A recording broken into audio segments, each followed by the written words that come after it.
Welcome to the Marvel Alliance podcast, where we cover anything and everything to do with the Marvel Universe. From the comics, TV, and movies, we'll go from Earth 616 to the Mojoverse to the TVA, and tonight to Hell's Kitchen in order to bring the Marvel Universe right to you. I'm the man without fear, Chris. I'm the nerd with the mouth, David. Alliance Assemble. Assemble. 200, volume 278, and it's a trend we're going. Yeah, Marvel Studios just doesn't want to talk about anything. No, they are taking holiday time to be with family and not give us any information. Yep, and if you just tuned in at this point and wondered, wait, Chris's mic was weird and now it's not, well, I just fixed it. So good thing I did a quick check on that. So sorry for the intro on that one, but yes, now the mic is correctly matched up. But yeah, so Marvel just doesn't care much for us, doesn't want to talk about it, doesn't want to give thanks to us, the work we do to promote what they put out, and so now could have we could have not done a show tonight, but we don't want to do that. We could have put on other Patreon content. Nah, we're gonna give that for the patrons. We want to cannibalize that, but we're gonna do something that I know Brent and I had talked about doing, maybe for a Patreon episode way back in the day. And you know what? You put an idea out there for let's do a retro review of a movie, and it was a good idea, but the particular movie we'll keep that one a secret. I've got to do a decent rewatch of, and yeah, it's yeah, well, we said let's have some fun. Let's look at Daredevil from 2003 and have some fun breaking this movie down, including all the stuff about the director's cut. So yeah, I think it could be a lot of fun, and we are appropriately dressed. Maybe not wearing Ben Affleck stuff, but we're decked out in our thing. Yes, yes. Hopefully it wasn't too quiet. I'm gonna have to warn Travis. He may have to do a little bit of extra thing to boost the volume on that, but you know, Yeah. things happen, right? Yep. So I don't have anything Ben Affleck Daredevil around here. I went looking through. I've got some other Daredevil stuff in my little Daredevil display up here, including some Funkos, but nothing Ben Affleck related. So it's just got some straight up Daredevil and some Charlie Cox Daredevil, but nothing Ben Affleck. So we had to keep on theme, just close but not quite. Yeah, it's going to be interesting at that point. But yeah, how's been your week? Week has been good, just counting down to the holidays. So have work potluck tomorrow, and then after that, 2 more days of work next week, and then I am scot free to just sit back and enjoy. Yeah, it's been busy at work. I've got the in-laws in town right now, but they won't be staying for Thanksgiving. They're going to be heading back to their place in Florida, to as they're snowbirds from New York, so they've got their place in Florida, so they're going to be enjoying the warmer weather, but happy to have a good couple of days off from work. But how about the kids? Are the kids looking forward to it? Kids are looking forward to not being at school, and they are looking forward to, because with their school they are out pretty much all week, so they have teachers work days and other reasons to not be there, so they get the whole week, and they are just very excited to sit around and eat and play Fortnite and not have to deal with anything else. Well, sounds like they're about to have a good time as well. So yeah, I'm looking forward to all the good Thanksgiving food, but yeah, American Thanksgiving, so that is coming up. But before we get into the proper breakdown of Daredevil from 2003, let's do the lovely network plug. So we are part of the Geek Ultimate Alliance network with 6 shows covering the wide range of geek and nerdom. To see the full schedule, check out the show notes below and subscribe to the Geek Ultimate Alliance network on Twitter at GUAPod Network so you know when all the shows drop.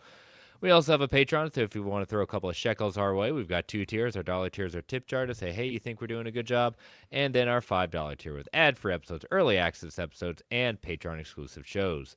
We've got a couple of shows on there in the back catalog. First is We Can Watch This All Day, the Marvel Alliance Infinity Saga rewatch. Then we have Tales from the House of X, rewatching our favorite films from the Fox era of X-Men. And then the Baxter Broadcast, the Fantastic Four retro film reviews. We also have DC Alliance doing their DC film through the years. We have Joe doing his Multiverse Minutes Disney deep dives on the 1st and the 15th, looking at the animated classics from Disney in chronological order. and a lot of back content out there. So we want to thank our patrons. We cannot do this without your support. And if if you're not a member of our Patreon and you want to join, go to www.patreon.com/GUA network so you get all that great content. But if you're not a member of our Patreon, we totally understand. But if you want to take 30 to 90 seconds and rate and review us on Apple Podcasts, Spotify, Amazon Music, wherever you get your podcast, we greatly appreciate it. And last but certainly not least, we want to thank our official sponsor, OrganicPriceBooks.com, for omnibus hardcover collected edition needs. That's going to be panel-bound. You say it for so long, it just goes off the tongue. So panelboundcomics.com for all your omnibus hardcover collected edition needs. JP and the crew as PBC have got it going on with customer service, immaculate packaging, ships around the world. And again, wrapping up pretty soon this pre-order cutoff for Wolverine Not Dead Yet Omnibus, Spider-Man Brand New Day, Volume 3 Omnibus, Star Wars Legends Legacy Omnibus Volume 1. A lot of great stuff. We got 2 codes you can use. Use that code MARVELGUA at checkout to get $2 off every single order, or use the code MGUASIT for 5% off when you order 4 or more books together. It lets them know you're a listener. We want to thank them for being our official sponsor. All right. So, like we said, news this week has been light, but we also we will be taking next week off, as we were just talking about American Thanksgiving coming up next Thursday. Typically, even before David came on board, Brent and I would take that night off, that week off, unless there was a big show. And I think it's been rare when we've had to put out an episode if there was a show going on. So we'll be taking next week off. There will be no drop at all for Marvel Alliance next week. So enjoy that time if you celebrate American Thanksgiving. We will be back on Thursday, December 4th at the same Marvel time, same Marvel channel. So enjoy that time with it, and just have some fun, eat some good food, right? Yeah, go out and enjoy family, football, whatever you may do on that Thursday, or just chill out, do everyone. I know for me, about this time in a week, I will be sitting on someone's couch wishing that I was asleep. Yep, I got to get all that Christmas shopping done. I'm usually pretty good. The last couple of years, I've gotten most of my Christmas shopping, if not all of it, done before maybe even Black Friday rolls around. Yeah. But hey, Andrew, welcome to the show. All right, so our main topic, our only topic tonight, is breaking down and reviewing the 2003 movie starring Ben Affleck and Jennifer Gardner, and a little-known actor. I mean, he did some couple of things there. Plays Bullseye. What's his name now? What might have. Colin Farrell. Yeah, you might know him from doing a couple of things, but at that point, playing Bullseye. Michael Clark Duncan playing Kingpin. So this was the first live-action movie with Daredevil and Ben Affleck playing the title character of Matt Murdock and Daredevil. So, did you see this in theaters? I did see this in theaters, and then until we've got the new art incarnation, I watched this pretty regularly. Between the original release and then the director's cut. I watched both of them pretty regularly for a while because I love the character of Daredevil, and this was all that I had at the time. So yeah, I had very distinct memories. I want to say I was in college. I know I was in college at the time, and I think this was a movie that my dad had come up and wanted to see the movie with me at this point. And I still like this movie. I like the theatrical cut, and I really do like the director's cut. And we're going to be talking about both tonight. It was good. Yes, I didn't love it unequivocally. I still have the same problems I have, the same problems I have when I watch it. But you know what? It gave me the first time seeing Daredevil on the big screen, and I still celebrate the soundtrack for this movie. I will work out. This is one of those rare ones. I mean, it is rare when I love every single song on a movie soundtrack. Man, this soundtrack hits, and it hits hard. It is a great one to go to the gym, run. I don't care. I probably, it is on a good rotation on my my Apple Music playlist. Yeah, I had told somebody earlier, I was rewatching just for a couple of scenes I wanted to grab a quick note on that I knew specifically what scenes I was looking for. But then at one point, I was doing something else. I was watching this and I told somebody, I was like, hold on, Evanescence is coming on. I'm about to zone out. I'm just letting you It's know. it's just, but see, I like the redo of the Evanescence song with the rock mix. This is like the original, which isn't bad. But when I heard the remix with the kind of the rock hit at the end, that one's my favorite. But yeah, Fifth Jack agrees. Yes, that soundtrack was amazing, loaded with some heavy hitters.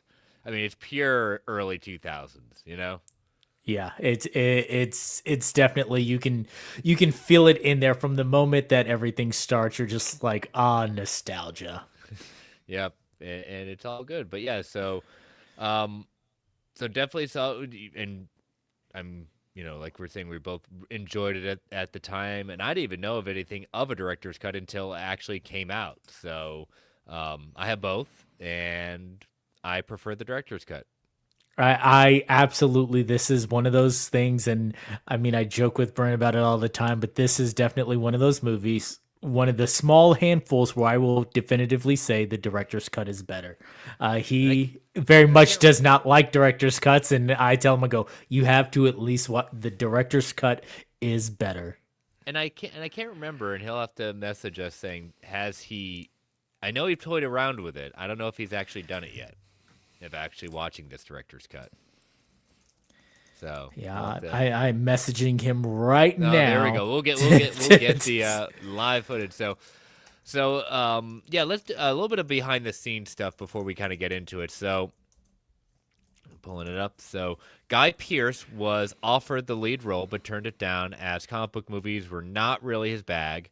Pearce would later change his mind by taking the pivotal role of Dr. Aldrich Killian in Iron Man 3.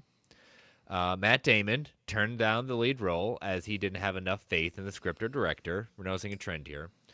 Ben Affleck was cast as Daredevil because Kevin Smith, who also appears as Kirby the Lab Tech, suggested him to writer-director Mark Steven Johnson. Smith directed Affleck in 6 films from the VSQ universe and said, I think he can play anything. People are like, Jaws 5, I'm like, Affleck. Affleck plays the effing shark. Yes, at that time, yeah, he was putting him in everything at that point because he thinks he's a good actor, and I agree. Ben Affleck. Now, here are some of the people who did either audition or were considered. Now, Stana Katic had auditioned for Electra Nachos. Now, if you are a fan of the show Castle, she was the lead detective in Castle.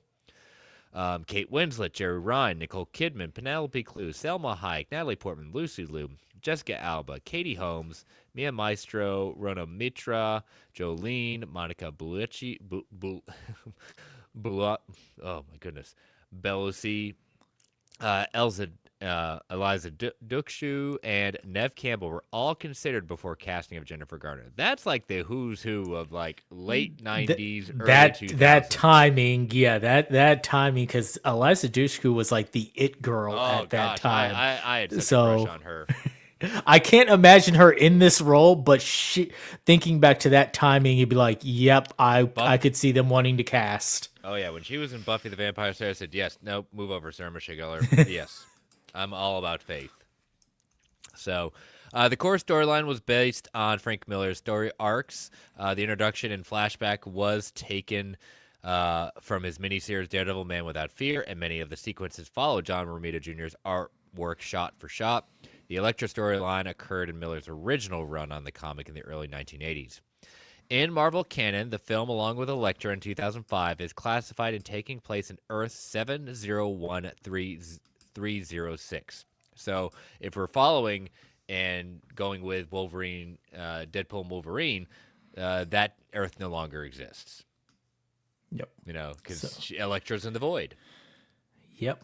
And according to Deadpool and Wolverine, poor Daredevil did not make it. Elektra is not too beaten up about this. Yeah, exactly.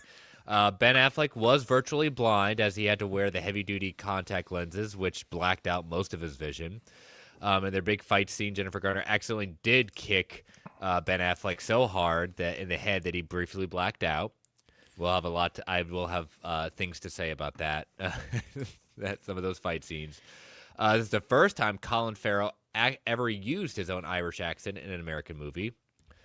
When Michael Clark Duncan was cast, he weighed 305 pounds. He was asked to gain at least 20 pounds for the role in order to fit the physique of Kingpin. In order to do this, he would lift weights for 30 minutes a day and power lifted with 1 or 2 reps a day, as well as eating whatever he wanted. So in the comics, big surprise, big shocker, everyone. If you never read the comics, here it is. Kingpin is actually white, but in the movie, he's played by Michael Clark Duncan, who is an African American. The studio was convinced to use Duncan after several white wrestlers gave poor screen tests. However, when the original character was first written for Marvel Comics, he was sketched as an African American. But the idea was scrapped due to censors feeling that African American villain would have struck nerves in the media. The character was introduced in 1967 during the Civil Rights Movement. I think that's just a poor excuse. Yeah. I think they just didn't want to do it. Yeah. And Michael Clark Duncan shines in this movie. Yeah. Like Great. He looks physically menacing, and they had their fight scene, and the image of him standing in front of the glass looking out, like he encaptures that bold presence that Kingpin needs. So I mean, it was a good choice. Yeah. 20 years after, 20 years after the film release, Mark Steven Johnson, who's the director, revealed he faced backlash over his decision to colorblind cast the role of Kingpin. The villain is a white male in the comics, as we just said, but Johnson felt Michael Clark Duncan was the best actor for the job and cast him, which, as you hear, David and I both agree. Oh, yeah, I got a lot of blowback, Johnson said. It's the strangest catch-22 because you want to have opportunities for everyone. You say, I'm not going to pay attention to race. I'm just going to cast the right person for the role. But then you get killed for that. For some fans who say, the Kingpin's supposed to be white. He's not my Kingpin. # not my Kingpin, and all that stuff. So I definitely got heat on that, but I don't regret it, the decision at all. Michael was fantastic. It's hard to find a guy that big and also that formidable. Michael is definitely that guy. God bless him. Yeah, absolutely. I don't know. There is nothing about the character of Kingpin that says that he has to be any color skin. Any color. Michael Clark Duncan did it. He is one of the shining parts of this movie. He was a different portrayal, but in the essence, he got the Kingpin character right. Yeah, definitely. This is one of those characters. There are certain characters where race matters, but the majority of characters, race does not matter. This is one of those where race does not matter. It is the heart and the spirit of the character, and he embodies that. Mm-hmm.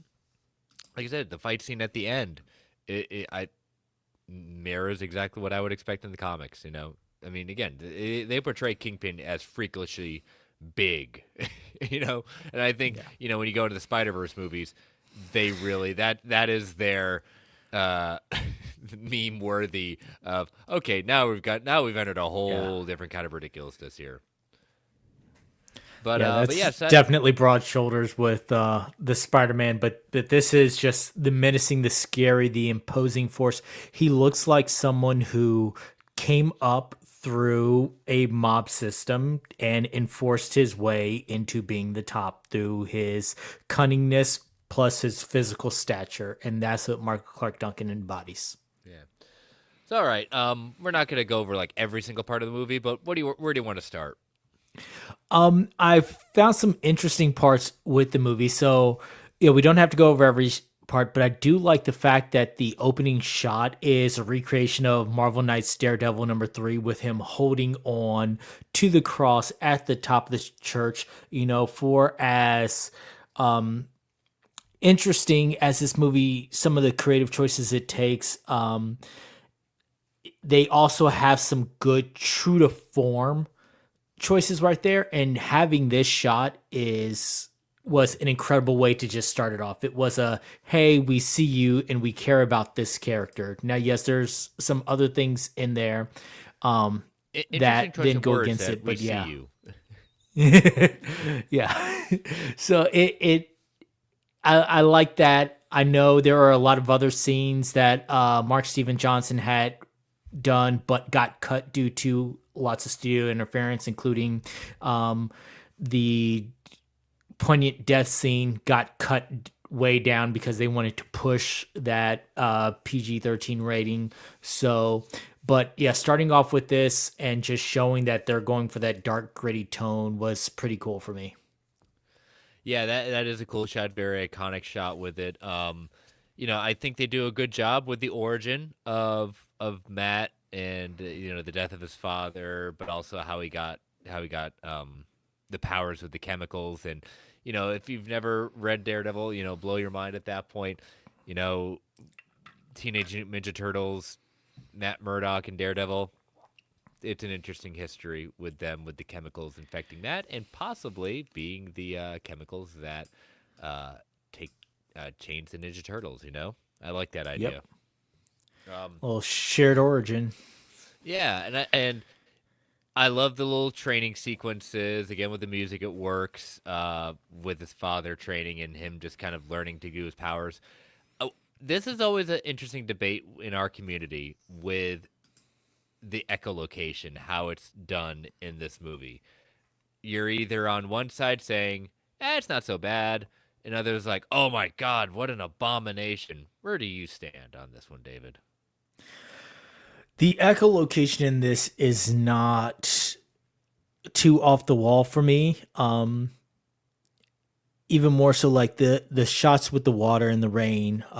There's two very clear shots with that. I think those are fun. I think it fit the time. There's a lot different stuff that you could do to make it seem like not as campy with today's technology, but at the time it to me it fit. It fit like how I would originally perceive that to be. Yeah, I think at times where you can it's always cool to kind of see how Matt sees the world and where it is. I do like that, but man, that rain sequence with Elektra and him saying, "Oh, you're beautiful." It's like, no, no, I don't need that. I'm good. Yeah. It worked for the fight scene because for the fight scene I felt like okay you're seeing a silhouette. With Yeah, this one you're seeing every contour of someone. I don't think raindrops are that precise that you can see a scar here or you can read her necklet and things like that. Like those aspects were a little bit suspension of belief, but yeah.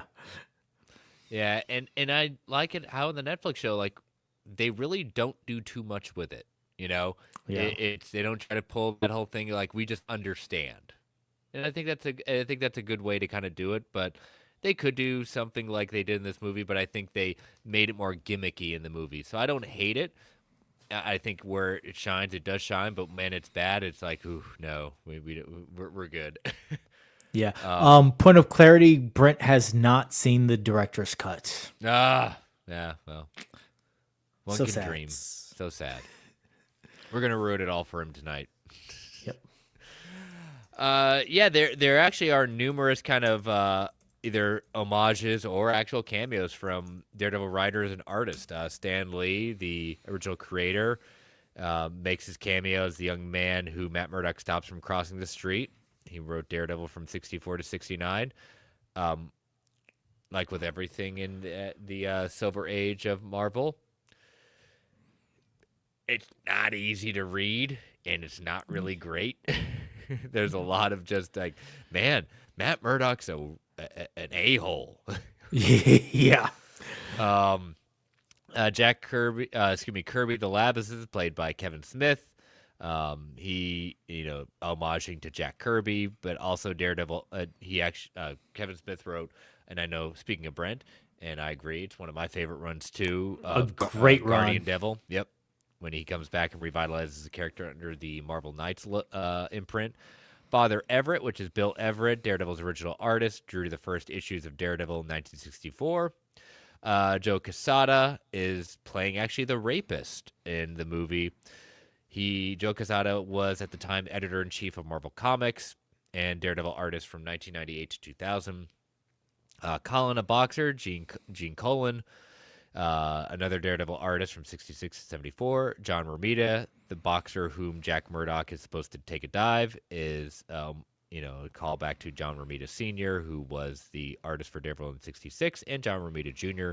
was artist from 88 to 1990, and also very recently in the Daredevil run. Kane is homaging Gil Kane, cover artist from Daredevil 71 to 78. Mark Miller, David Mack, Bendis, and other boxers. Frank Miller, Brian Michael Bendis, David Mack, also famous writers and artists. And Frank Miller is actually quickly shown dead as Bullseye pulls away from his stolen motorcycle. Yep. Yep. So a lot of homages and some cameos. So that's always nice. They do that kind of history. I always found it interesting. I do find it interesting when we get seeing how Matt lives and seeing how he interacts with the world at that point. I think they did a good job. I think that one of the things they do well, I think, is not be too jokey about the whole him being blind and how a blind person would live in his life. It's always a joke that justice is blind, so you got the blind lawyer. I love the moment when Foggy's trying to mess with him, played by John Favreau, and he tries to mess with Matt by messing up his coffee at that point, and Matt very quickly, switches him around. Yeah. He puts mustard instead of the honey that he requests. Yep. Matt does other things, like they have a scene where he's getting ready and he's folding his bills, which is something that, in the blind community, that's what they do. They fold their bills so that they can readily identify what a 10, a 5, a 20, things like that, based upon the way that they're folded. So they do play into that very well, and it's not campy and it's not jokey how they do it. It's okay. We are showing real aspects of how a blind man would go about his day. Yeah. Pippa Jack saying, I need that Smith and Soul omnibus, waiting for the reprint. Yeah, don't pay those crazy prices. Don't do that. I do like when, it's all about when Elektra walks in, and man, they make her, Jennifer Garner's a beautiful woman at that point, but man, they they definitely make it. She is the angel walking in, and that smells, and I love the comment when he drinks Foggy drinks the coffee that's the one with the mustard in it, and he basically kind of gags on it, and she goes, "Friend of yours?" He's like, "I've never actually seen him before." And Never seen that man in my life. Never seen him in my life. And I love those kind of things. That's kind of humor that's saying someone could be eye rolling, but that actually works at that moment. Yeah, it plays into who Matt Murdock is. He's that kind of charmer and does have that kind of sense of humor. There was some cheesy dialogue, but there was also some fun, and yeah, that seems like him dialogue. I know there's one scene where he's listening to his answering machine, and the girl's leaving the message, and she's like, "Are you there? Of course you're not there. You're never there. At least not to me." And I'm like, "Oh, this is the most cheesy breakup voicemail I've ever heard." Like stuff like that. I'm like, "All right, you guys are doing a little bit too much in the campy." But then there's other things like that line about that and some other ones that were just like, yeah, I get it. It matches the character. That is something that I feel like Daredevil would say. Now, how about speaking of when Matt meets Elektra at that point, and they have their little battle, their tete-a-tete little battle on the playground, fight on the seesaw. I'm sorry, that even when I first saw it, I was like, "Are you freaking kidding me? Come on!" You guys did Chinese wires all for a seesaw fight. Like that's a lot of wasting your budget. This is gonna be buddy. so cool. It's gonna be bad. It doesn't come off good, and it's like, oh man, you thought it was good. I bet you. I mean, you planned a lot of work to do it, but it's just no. Come on. Yeah, I thought you were blind, and them going back and forth, him smelling her mid-fight, it just all these, like, I don't know who choreographed this, but it was it was interesting. Well, give me a second because I'm gonna go over my shelf. I'm 95% sure it is definitely a callback to actually the Bendis run of Daredevil when they do have a fight on a playground with him and Echo. So give me a second. You kind of talking. Let me go grab my Omni first to check on that. But I'm almost convinced that that's what they modeled it after. Yeah. So again, this is our first real seeing of Matt Murdock, just kind of getting a feel for people. We've done the echo for the listening. We have done these other aspects, but they have their whole meeting and they're getting to know each other. And there is some weird moments here, like you have Matt sensing that the rain is going to come beforehand, and that's when Alicia's like, "No, it's a sunny day." Things like that. So you're getting aspects of his senses. Just it's more than the listening. It's more than um, the heightened senses. It's so heightened that he can feel that change in the air pressure coming on that says that it's going to rain. Now, I did have a little bit of a problem with a part of this scene where, it's raining. They're having their steamy makeout because the studio wanted a love story in this. And he hears someone's crying for help. And as I told someone else, I think this is the only movie where I think the hero decided to ditch the person who needed help in order to go with the love interest. So that's the only part that I was like, yes, Matt is a romantic, but would he really just ditch the person who's crying out for help to go canoodle with Elektra? Oh yeah, you talk about the lovemaking scene. Yeah, it's just the way that it happened, the hearing the person cry out for help, and then like, no, stay with me, and he's like, okay. Sure, So why not? So yeah, I'm just looking at it, so I take it back. Not the Bendis run, but when we did back over after um, Kevin Smith's arc at that point. I'm going through it, the where they're oh yeah, here we go. The playground. Yeah, let me see. I think they kind of modeled a couple of things after it, but there wasn't necessarily a playground sequence. But there are certain things that just homage to the something in the Echo run. So, yeah, it was a good idea. It just stuck out at me at that point. But yeah, yeah, but not bad. and So, anyways, where do you want to talk about next? let's see. So with this, we have. Do we want to go into what goes on with the director's cut? Because we start having two different Yeah. stories. Um. We Yeah. you have the Coolio story Yeah. and everything else. So the confession booth scenes between father. So these are if you've never seen director's cut, we're about to spoil it at that point. So Brent, we might save you the time. So the confession booth scene between father Stephen and Matt Murdock is no longer in the movie. The lovemaking scene between Elektra and Matt has also been removed. The flashback scene where young Matt is seen with his adopted mother featured in the comic book. There are more scenes involving Kingpin and is at his most vicious, at a point of killing two of his own bodyguards and breaking their necks. I do remember that was a pretty vicious. That was pretty baller there. The introduction of Bullseye arriving at the airport and going through the metal detector. That was a cool sequence, Yeah. The fight scene in the playground with Matt and Elektra is longer. Yeah, that no. That was not looking forward to seeing. So, man, I didn't like it to begin with. Then now it made it longer. Yeah, no. And all the kids sitting around watching as this is going on. There's no parents around. This is a public playground. I'm just again, what's going on here? Yeah. The scene in the bar where Daredevil takes out the bikers is longer and more violent. An exchange during the Not Just party where Foggy and Wesley have a verbal exchange that ends by Foggy saying, "What a dick." Yeah. Scene where Matt returns from his battle in the opening of the film. He is seen in his apartment pouring Epsom salts into water of his coffin, and as he is about to lay down, he starts to hear noises and sounds from the outside world, as seeing a woman crawling on the floor, and ends by laying down inside the coffin and the top ceiling.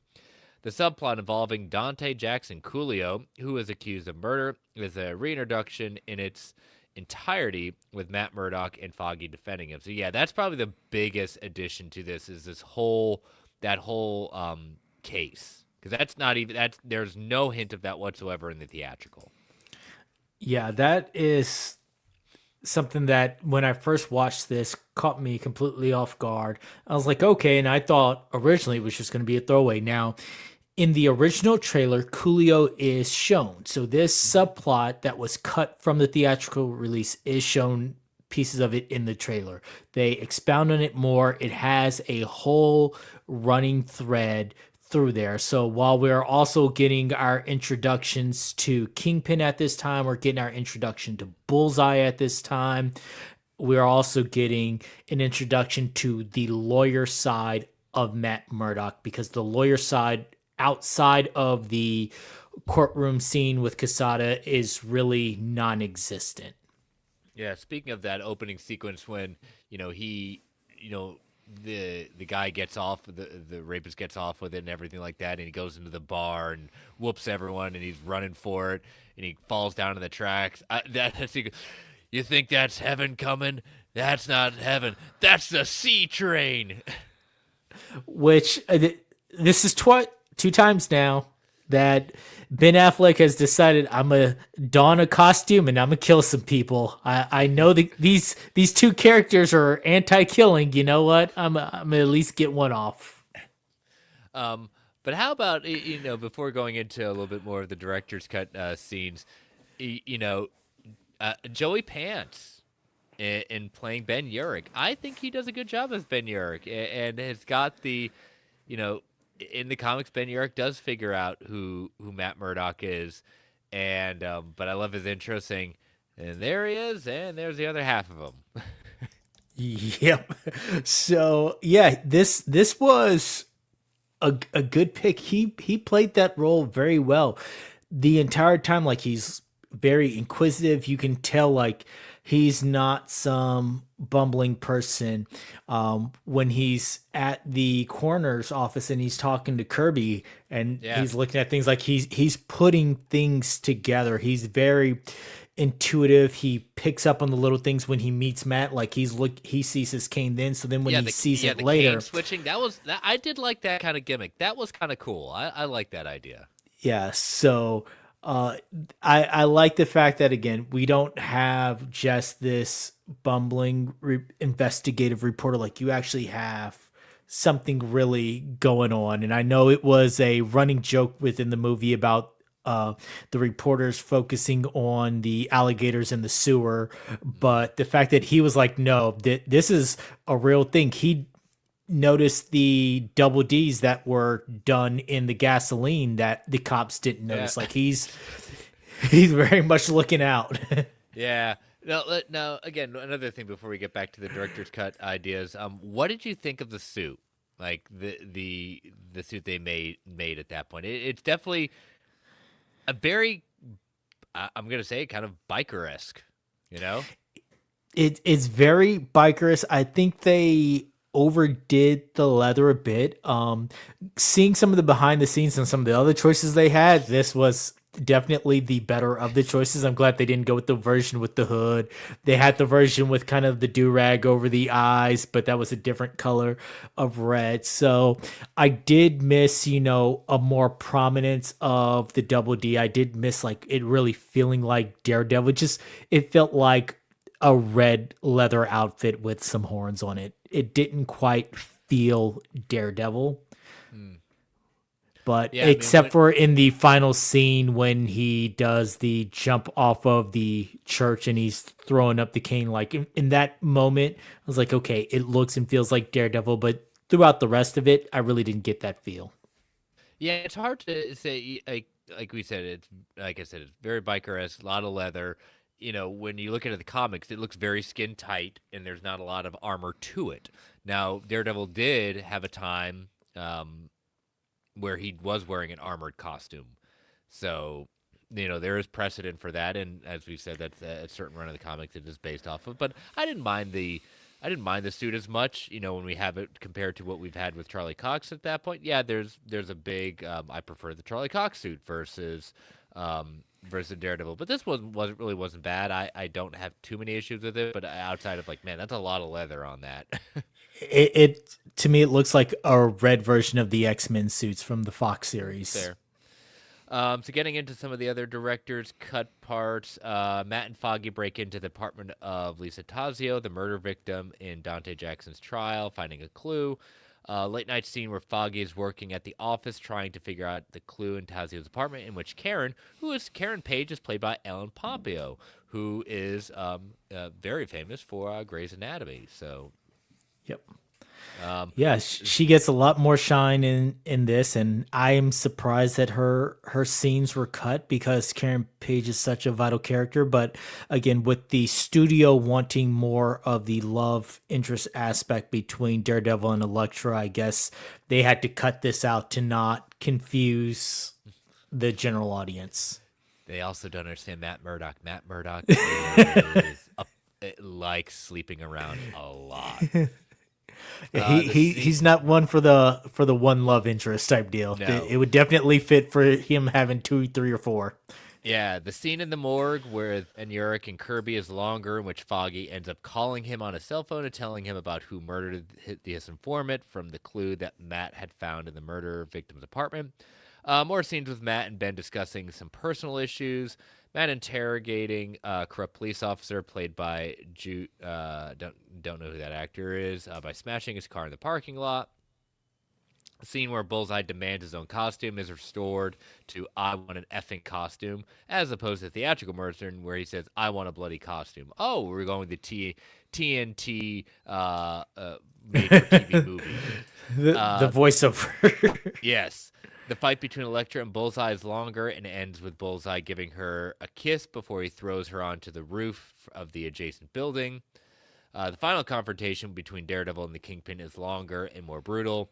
And during the finale, Dante Jackson celebrates his acquittal by hugging Foggy on the steps of the courthouse as Matt looks on, and the scene shifts with Matt walking by the church where he sees Father Stephen after the afternoon mass has ended. So those are, again, I think it is the other thing that these are big things. One of the things besides the huge addition of the Coolio, the whole subplot with the trial, this movie does not come off. The theatrical comes off as, because at one point, Matt and Elektra started dating, and then Kingpin puts a hit out on Elektra's father, who won't wheel and deal with him at that point. So what's Kingpin gonna do? Well, I'm gonna take him out. So you get that whole sequence where Bullseye comes into town and takes, takes down the driver of the limo where Elektra and her father are in, and he basically kills her father as Daredevil tries to stop him, but he ends up killing her father with one of one of Daredevil's billy clubs, and she, for some reason, I thinks that Daredevil killed it. It's like, wait a minute, no, that's not Daredevil, it's Bullseye. Come on, you saw the and she's there for the entire fight. She knows who the aggressor is and who the person who's trying to save is, and like, you've been reading, I'm guessing, reading the newspapers, hearing about this devil of Hell's Kitchen, knowing that he's been this vigilante. So you really think that he would do this? Like, use some common sense here, Elektra. Yeah, that one it didn't make sense to me how that happened, Now, I did like the scene with the Billy Club and Bullseye throwing it, and how the explosion threw off Matt's senses. Like, again, that's a good play on how these various things can go against him. But yeah, the fact that Elektra was there the entire time and she starts taking it out on Daredevil, even though she's lying right there. She sees all of this, but she picks up a gun and starts shooting at Daredevil, and he's running away. Like, you know whose fault this is. Yeah. I get being mad and being sad and being upset, but you know whose fault this is. Yeah. So yeah, that one I never really understood. And and you gotta love again the superhero movies in this era. You gotta have the training sequences. You gotta have, you know, her whole training sequence with the sandbags coming down and one of them has the dare that look like the devil on there at The that point. devil painted on there. Yep. Yeah. But you know, like I said, like get in Kingpin's way, he's gonna take you down. And you know, Bullseye, even in the comics, Kingpin has used him for many times for taking out competition. Um, but I do like the homage of how Bullseye does kill Elektra, like it is in the comics, with the using her own psi against her. Yeah. And apparently, in the way that this was originally cut, it was a lot worse. Like he made a cut to her neck, he cuts with a playing card, she's crawling around, blood dripping out. Like it was a lot more gruesome, and the studio was not having that. Again, they wanted the PG rating. They didn't want a rated R movie, but also they felt that having this slower version of her dying out would alienate the female audience. Yeah. So before we continue on, as we get toward the end of this, we'll take our first ad break of the evening. So, as you know, listeners, these ads help keep the lights on the Geek Ultimate Alliance Network. We don't get to choose what ads come on. They can be a bit loud, so give it that 3 count before they come on. 3, 2, 1. We'll be right back. And we are back. So yeah, and I think kind of getting to the point where the director's cut is preferred by me. Also, it doesn't come off, the theatrical cut comes off, I'm going after Kingpin because he killed my girlfriend. Because of the scenes that were removed and things like that, he goes after Kingpin because he's the Kingpin, not because he went after because of killing Elektra. You know? Yeah. I think it makes a huge difference with that. But again, they do end up having and just incredible fight scenes. I will say that with the exception of the park, all the rest of the fight scenes in here are very well done. Yeah. But yeah, and you know, again, he has that moment where all the heroes like, oh, I'm questioning myself. I don't want to be Daredevil anymore when Elektra's killed. Or no, it wasn't when Elektra's killed, when her father's killed. And he's like, oh, I shouldn't do this anymore. And, it's very cliche of the age. Yeah. You have to have that moment for the superhero. I mean, we saw it with Spider-Man. We've seen it with other, like, why am I doing this? Am I doing the right thing? Is this my purpose? You have to fit it into each and every superhero movie at some point. Yeah. But we said it earlier, like the fight scene when I like the fight scene between him and Daredevil, Bullseye and Daredevil in the church. That was great. It put two of these, biggest arch nemesis in the comics, Bullseye and Daredevil. I think that whole sequence was great. I don't necessarily care for, and this is coming from even the Bendis run, I never really cared for the whole Bullseye being in the trench coat with the, Bullseye literally etched into his forehead at that point. Yeah. It's just like, it's gritty for gritty's sake, and it comes off as, it doesn't come off good in the comics, in my opinion, and it really comes off as laughable in the movie. Yeah, it's the cheesiest part of him. Now, the Colin Farrell plays the character amazing. The scene in the church fight where he kicks the stained glass, catches it, and then just starts using them as projectiles and things like that. Like, they have a great fight. He's smart enough to know, okay, let me ring the church bell to throw off your equilibrium. There's all these cool, the character itself has all these cool moments, but yeah, the black trench coat over the undershirt tee and the tattooed bullseye on the forehead, just it's a little bit biker gangish and not as menacing as Daredevil or as Bullseye is in the comics. Now, I did find it funny, the scene when he is about to impale Daredevil and he gets shot through the hands. Yep. Like, this the sniper's getting ready to take shot, and I don't know how the sniper knows who to shoot because again he's shooting through a stained glass unless he just knows whose silhouette is which. But Daredevil hears the cocking of the gun and pushes Bullseye's hands in position to have him get shot through both hands. You know, you have the stigmata there in the middle of the church, the Catholic imagery, which again works for Daredevil. But yeah, that's just a fun moment. Um, Before what we think is again Daredevil trying to kill somebody by throwing him out of the window of the church. Yeah, and then we come to the big fight scene with Kingpin, like we've already kind of go over. It is an epic film. Love the water in the background, love the water around him, and you know how it helps him see and things like that. But you know the whole thing that Kingpin was the person who ended up killing his father because he wouldn't take a dive. Yeah, I like how Kingpin knew he was coming from. Like Wesley came in, told him what happened with Bullseye, and so he just starts taking off his cufflinks, taking off everything else. I like the fact that he left the suspenders on, and he's just standing there looking out over New York like the boss that he is, not scared of nothing, just ready to fight this man still in his suit slacks and suspenders. Suspenders of disbelief, right? So yeah, they go on to have their fight.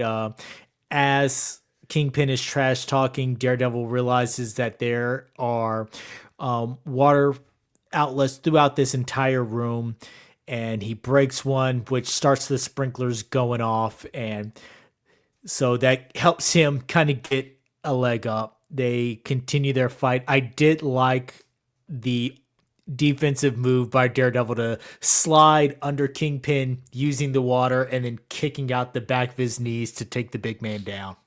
Yeah. And then you come to the end where, you know, they got to have that little thing of like he finds like Elektra's necklace on the roof and it's like, oh my God, she's alive. Ooh, sequel. No, we're not going to talk about that one. I don't think we're going to be watching that as a retro. Oh God, no! Please, I hope not.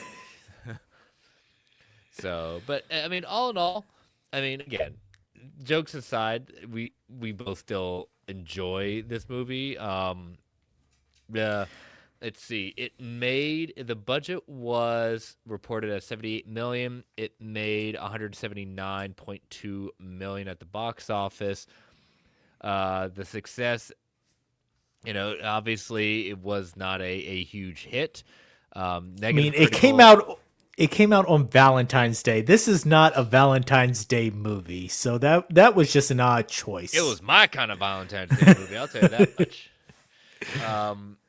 After the negative and critical audience reactions and Ben Affleck's refusal to play the character a second time, numerous producers and screenwriters were attached to a potential Daredevil reboot. An initial deadline of October 10th, 2012 was set. If the movie didn't start filming before that date, the rights would go back to Marvel Studios. David Slade was originally attached to direct before dropping out over a scheduling conflict in August 2012.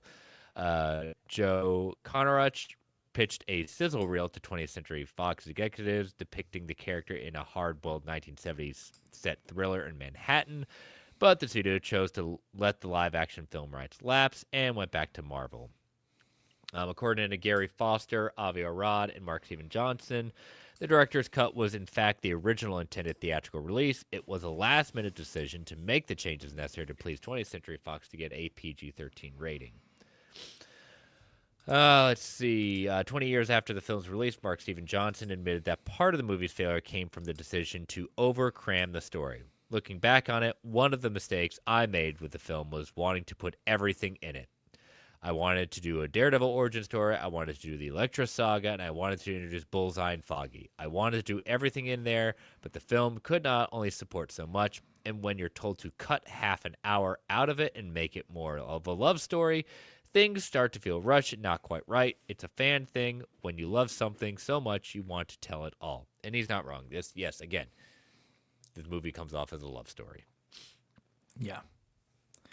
I will say one of the greatest effects because of this movie is we got John Favreau in a talking session with Sony and Marvel, which him having that time with Marvel is what helped launch the MCU. So Yeah. thank you for taking this role of Foggy, which then got you in front of the right people, and we have a whole Marvel Cinematic Universe as a result. Exactly. So, but yeah, so if you were to put a rating out of this out of 10, what would you put it as? Theatrical, I will say 6, and then director's cut, I will say 7. It is definitely a product of its time and should be viewed in the vacuum of such. I would not, haven't seen the current Daredevil runs and stuff like that. That does shine a very big difference on it. But if you view it as what it was for its time, what it the aspects of the character that they did infuse this with and the fun that they let them have with this, I would say it's at least a 6. Yeah, I'm a little different. I theatrical cut is about a 5, and the director's cut is like 6.2. So, but Fair. again, it's a movie I don't necessarily oppose to watching it. Like I own both the theatrical and the director's cut, and if I feel like coming on, I'll give it a watch. It's not something I regret. So, but yeah, so that is our kind of retro review of Daredevil at that point. So let us get into some listener feedback. So this is coming from last week. Jim Scruggs had a good question that he put in the chat, and we're gonna answer it this week. So the question is, what changes would you make to the MCU release order? So for purposes, let's just stick with the Infinity Saga. You know, Yeah. so kind of going down the list. We start off with Iron Man, Incredible Hulk, Iron Man 2, Thor, Captain America: First Avenger, the Avengers. That's kind of makes up Phase 1. Any kind of order that you think you would change with this one? I like the release order of Phase 1. I thought that Phase 1 did a very good job of its build up to the Avengers. So I don't think that I would change anything that happened with that. Having the build up to Captain America and then that being the lead in to me made sense. So I would leave that kind of build up where it was.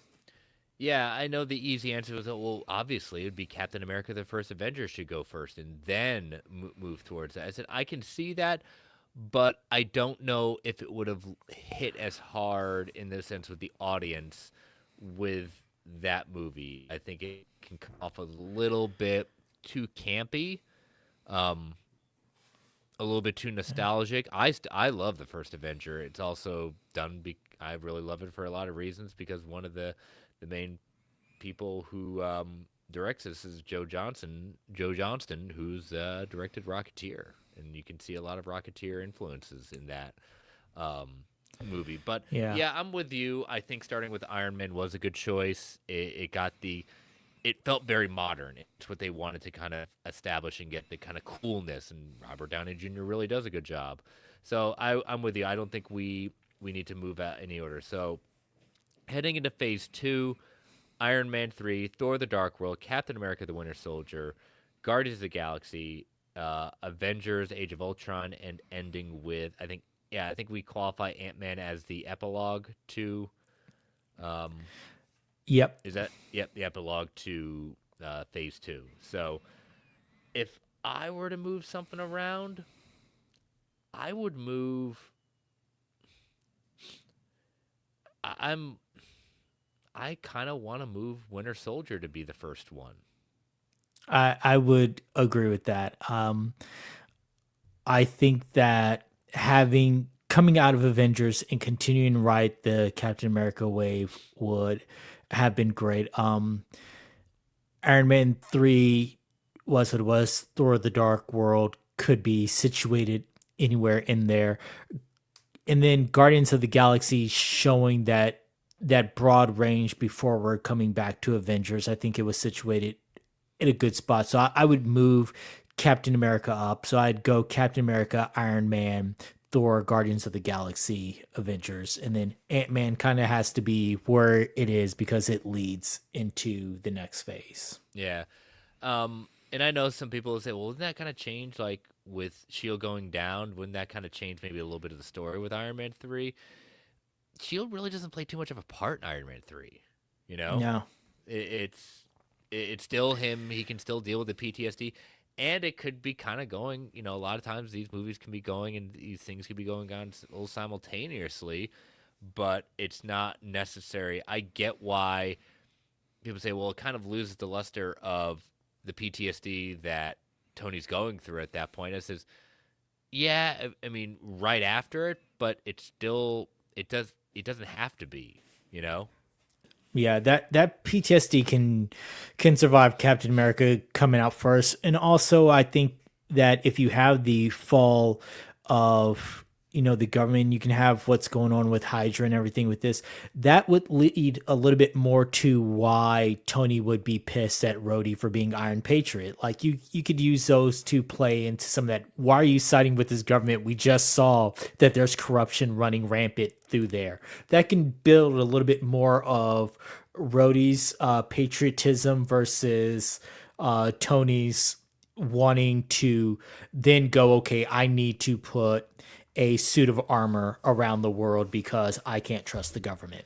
Now, here's an idea. Would you move Avengers Age of Ultron to earlier instead of ending the phase, maybe being towards like the middle, you know, and not kind of drag out the after effects of the fall of Shield?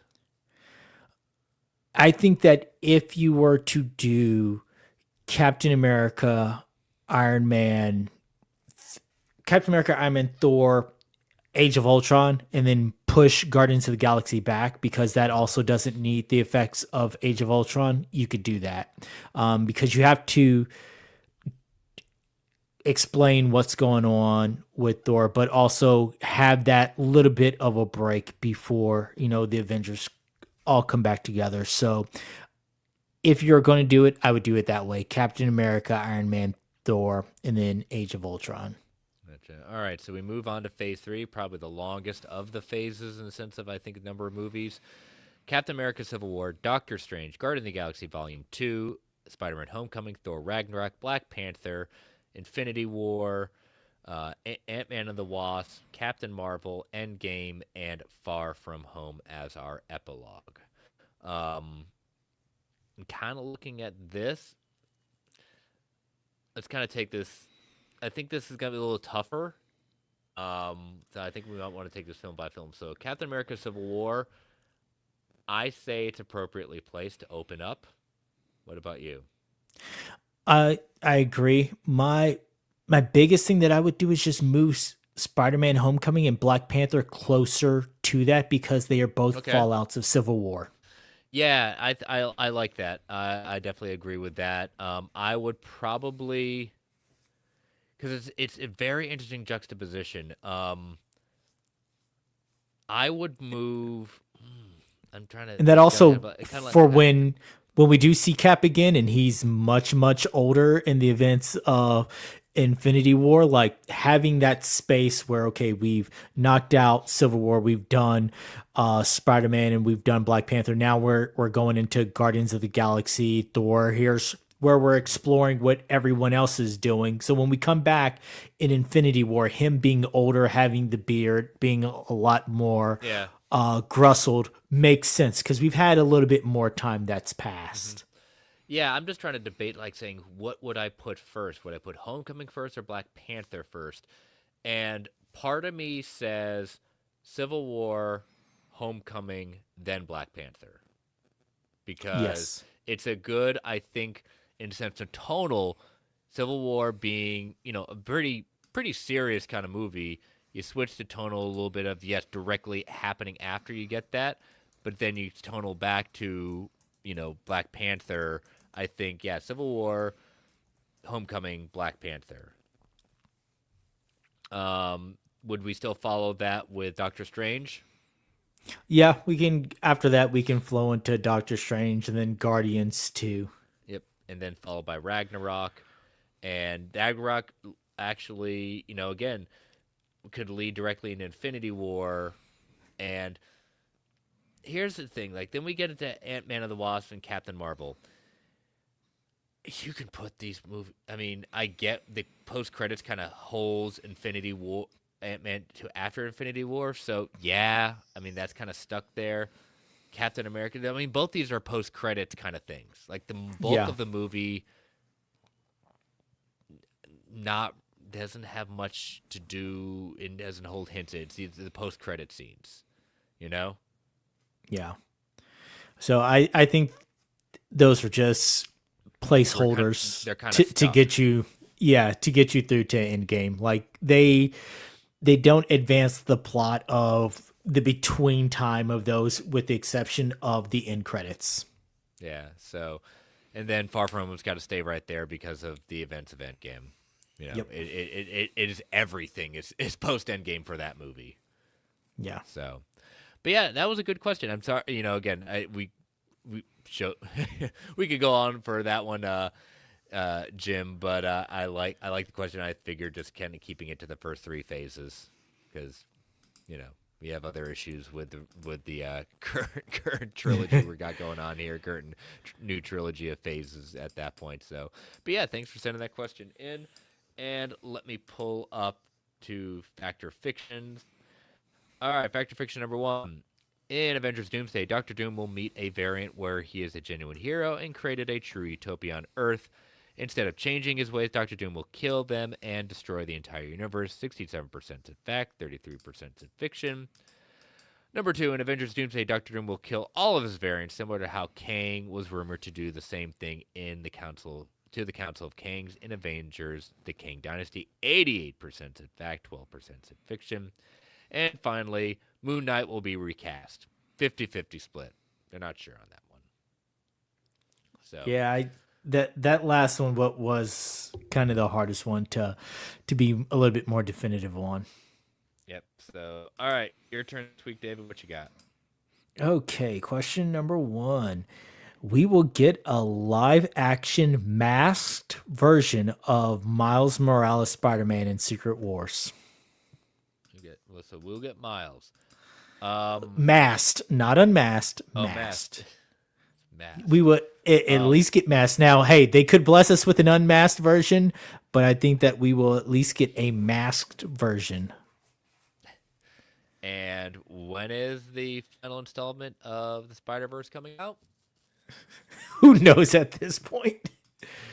And that is what my problem is. I said I want it to happen, but they've been pretty clear that until that trilogy concludes, we are not going to see Miles in the MCU. And that's why I think it will only be a masked version. I think that we will have. I don't think we're going to see anything like that because I think that's basically thumbing their nose at what they've kind of talked about. That you're not going to see anything with Miles. I think that's I want to see it, but I don't think we're going to see it.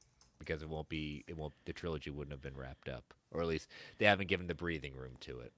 Yeah, current release date is June 18th, 2027. And when Secret Wars? Let's see. I think it's December 27. Yeah, it should be December 17th.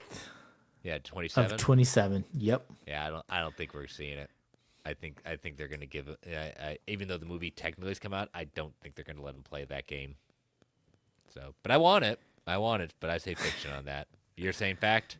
I'm saying fact on that. Okay. I think that it's a 6-month differential. Like I said, we may not get unmasked, but I think we will at least get some form of the masked version of Miles Morales. All right. All right. What you got for 2? A variant of a previous Sony Spider-Man villain will also appear in Secret Wars. A variant of a previous Sony villain. So this will be a way to bring back or recast, Venom. Doc Ock, Green Goblin, all these people that we've had before. This It's Morbin could- time. we're going to get a variant that leads to a recasting of these characters. Sure, bring on Venom. We all want it. Yeah. Everyone Yep. else, no. All right. So, What about you? and What do you number, think?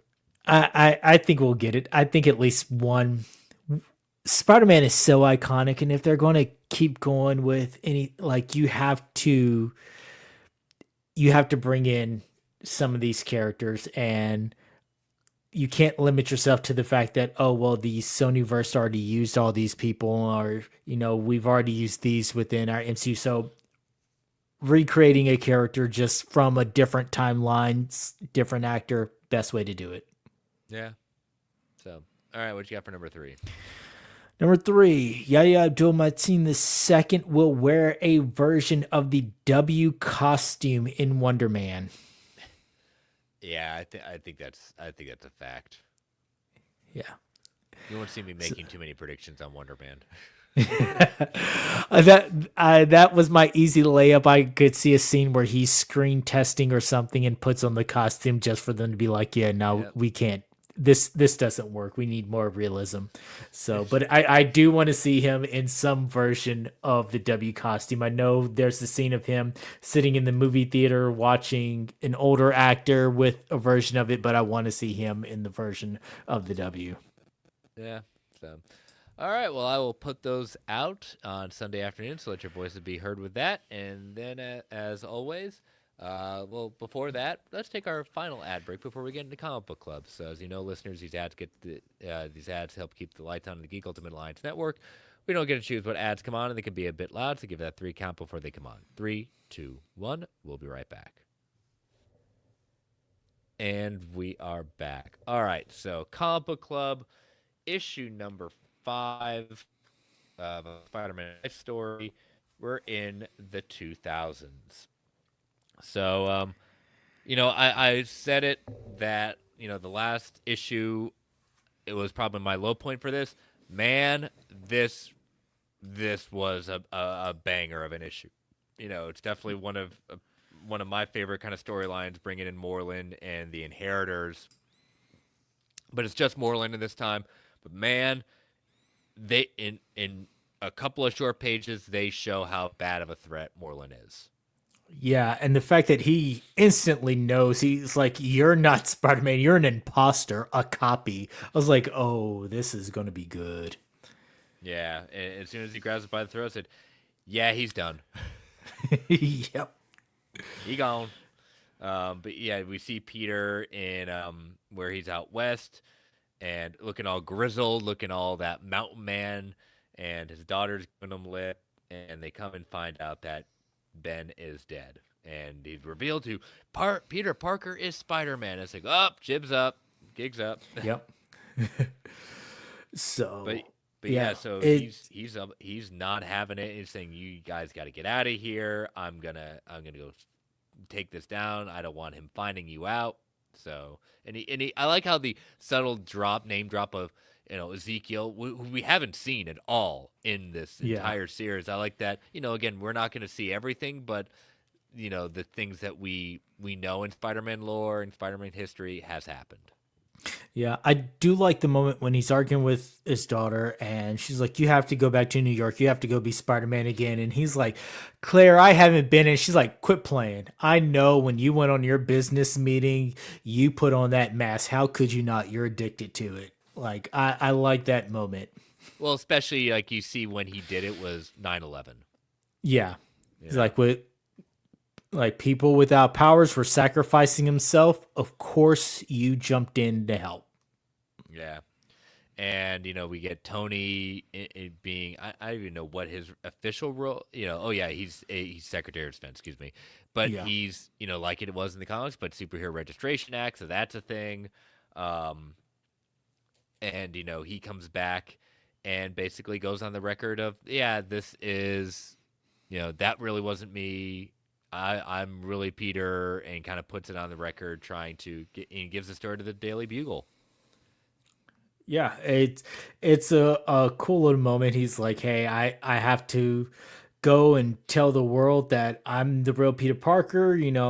He's the one who is was filling in for me and things like that. And Betty Brant is the one running the Daily Bugle at this Yeah, which point. is So cool. that's who he gives the exclusive to. So it's a cool little wink and a nod there. So I thought that was interesting. But yeah, Tony is pissed that he did not have this information ahead of time. Yeah, and he says, "Join me, sign up, and you all will be fine." He's like, Peter's like, "No, I'm not doing it." So there's these registered heroes. You know, we see Captain Marvel, we see She-Hulk, we see War Machine, we see a Black Widow in an Iron Man armor. I don't know who the other person is in the gold Iron Man armor. Is it supposed to be a Spider-Man That's thing? I think that's supposed to be an Iron Fist by the Oh, you're right. Yep, Iron insignia Fist. Yep, on the you're right. chest. Yep, I see it now. Yeah, yeah. Yeah. So, but yep, and so while they're fighting and trying to take Peter down, Moreland come calling at the house, and we're like, "Oh no, that's not going to be good." But then that's going on. We get Captain America looking all grizzled with Luke Cage, Hawkeye, Cloak and Dagger, part of the Resistance, back in Peter's plane. They're able to take down Iron Man, and he's basically saying, "I'm going to do what I'm going to do. Fix yourself." I love that when he goes into the Parker Industries and gets the suits and get the kind of Batman moment, what suit is Yeah. he gonna do, and he gets the ends of the earth one, which is appropriate, I think, because of his advanced age. Yeah, I thought that was a cool moment. Him jumping into the window at Parker Industries, pulling the book on the bookshelf to reveal this room where he has all his costumes in, and he knows that hey, it's time to don a new costume and go save his family. Yeah, and but Moreland's chasing after them, and they make a quick discovery when he tries to drain his daughter. She's able to scratch him, and she says like, "Wait a minute, we can figure this out. Like he's vulnerable while he's feeding," and so his son Benji makes a big sacrifice and gives his life so that his sister can take him down. And I mean, we're left to believe she is able to kill Moreland, but we're left to believe at this moment that Benji is dead. Yeah. And So Peter's nowhere to be seen because he's in New York and he has no idea what's happened. yeah, they're still in the middle of the fight with Iron Man's forces now. Peter does make a cool little move when he's talking about how Tony's manipulative, egotistical, and untrusting, and then he lets off this electrical pulse that shuts down all of Tony's team. And he's like, "Yeah, you put a failsafe in your own people, and I just exploited it to beat your entire Yeah. team." Yep. But yeah, we end with him, getting ready to head home. He's not gonna, he's by Cap, but he's not gonna be fighting alongside him. He cares about his family, wants to go home, and that's where we left it. To next issue, we're gonna see, at the decade later after the ramifications of what happened with Moreland and his family. So Yeah. um, but yeah, so we will come back to that in 2 weeks. And it's not the final issue. It's the final issue of the main story, but we do have an annual after that that is pivotal to this series. So, but yeah, so volume 278 in the books, a nice little fun episode looking at Daredevil 2003, and I hope you all enjoyed that. And, but yeah, David, tell people how they can follow you. You can follow me on all socials at The Phantom. You can follow me here on the Geek First Network, part of our wrestling show, The Gimmick. We have recordings this weekend and next. So we've got some fallout from Full Gear and some other events that are coming up that we're super excited for. We got Survivor Series coming up. So we will be doing recordings this weekend and next weekend. So look out for those live on Sundays. And so, yeah, that's where you can follow me talking all things wrestling, and then on social media is at The Phantom talking just any random nerdness. Yes, and you can follow me on Twitter and all the socials at Chris Balga. You can follow this podcast on Twitter at Marvel A Podcast.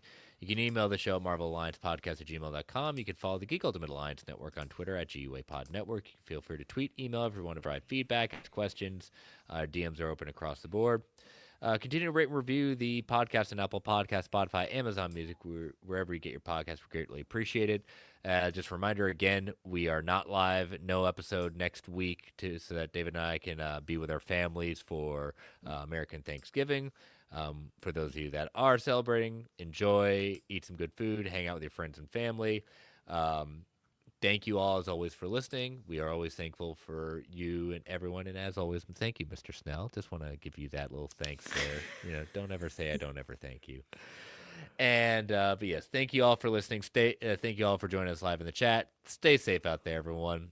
And as Stan the Man would say, Excelsior, true believers. All right. So post credits discussing this week. I know you usually did, but it was a topic that I think that you probably would have chosen anyways, but I figured just put it out there. Rumor is that it is not Tom Holland that will be in Avengers Doomsday, but Tobey Maguire's Spider-Man being in Avengers Doomsday. Thoughts, possible plot involving him. What do you say? Is it the truth that there will be no Tom Holland because of scheduling things, but they want a Spider-Man in there, so they're gonna find a way to put Tobey Maguire in Avengers Doomsday? What do you think? Is this just a glorious cameo that we're going to get like 10 seconds out of? It's not going to amount to much, or are we going to have some significant Tobey Maguire action in here? I could see this being a thing, but I do not see it being more than a 5 to 10 minute Maguire experience. I feel like he could come back and play the Spider-Man of Doom's world, and who eventually is killed off or taken out, or we see him in a flashback going toe to toe with Doom, and then them saving Tom Holland Spider-Man for Secret Wars. But I don't see Toby going all out with this movie. I mean, I love the guy. I love him as Spider-Man, but he is legitimately getting up there, and the whole "I've got a bad back" is a real thing. So this may be a situation where he is just the Spider-Man of that world, but not our Spider-Man going forward. I don't think he's going to have a lot of time. So what you're saying is like he's Tobey Maguire's Spider-Man, but he's not the Tobey Maguire Spider-Man that we're used to. Like he just happens to Correct. be okay. He just happens to have the same face, and I think that there will be, like with a lot of these Elseworld things, there's some people who share a face, Elseworld. and Oh, some people. now we're Sorry, crossing over. a lot of these multiversal things where there's some people who share a face and some people who don't. I think this will be a situation where this one shares a face, and if he does survive, then again, that will lead credence to a fact or fiction that I had a couple of weeks ago where, they run into each other, and it could be a situation where Tom's like, "Hey, remember me? We met." And he's like, wrong guy, wrong Spider-Man. Yeah, I think that it's an interesting idea to put out there. I think I'm not saying audiences can't say that, but I don't think they would do that. I don't see them doing that with Tobey Maguire just because of how much in the general audience just sees it and just makes that association. I'm not saying they can't handle it if they tell him that, but I don't know if they want to do that with his character. I'm a little apprehensive in the sense of I worry about how long Tobey Maguire's Spider-Man is going to be for this world. I could see them killing him off in this movie, and that'll definitely be a gut punch because it's kind of like Infinity War. The heroes are going to lose, and they're going to lose bad. This could be a major gut punch to it. But my geek side, my heart says, nope, he's going to somehow survive. He's going to be kind of taken down. I think the gut punch is he's going to survive, but his Earth is going to be destroyed, and he's going to lose everything. And that is a Tobey Maguire, Peter Parker that I kind of want to see how he deals with something like that, because it's very much then what Andrew Garfield, his world was Gwen. He gets vengeful. Well, how does Peter deal with that when, he says, like, I've got MJ, we found a way. Now, we don't know if he's had a kid, but maybe that's who this Sadie Sink is. Is it Tobey Maguire's, Mayday Parker? I know that's a fun little thing that's going around, but I think he's going to be there for a little bit more. His world's going to be destroyed by Doom, and he's going to have a big part coming into Secret Wars. So you think he's going to go I'm going to call it the Miles Morales route. And when I say that, I'm referencing the Yep. Ultimate line of comics where the worlds were destroyed outside of Secret Wars, but he remained and just remained, got yeah. displaced into a different timeline. And I want to see how a Tobey Maguire Spider-Man handles that when his world is gone. MJ's gone. If he's had a kid, possibly gone. Yeah. And maybe this Sadie Sink character, if she's anything at that point, if they're trying to kind of meld multiverse and street level, maybe she is another Spider character like they did with in Spider-Verse, like Spider-Gwen. Could be something like that. Like has no connection to any of them outside of being related to a version of a Spider-Man family. Yeah. So, but figured it was fun to talk about. We'll see if it's true. As always, these rumors are just fun to talk about. But all right, again, we will see you all in 2 weeks. Enjoy your Turkey Day, everyone, if you celebrate, and eat some good food. Spend some time with those families, and we will see you in 2 weeks. Bye bye. Have a good holiday.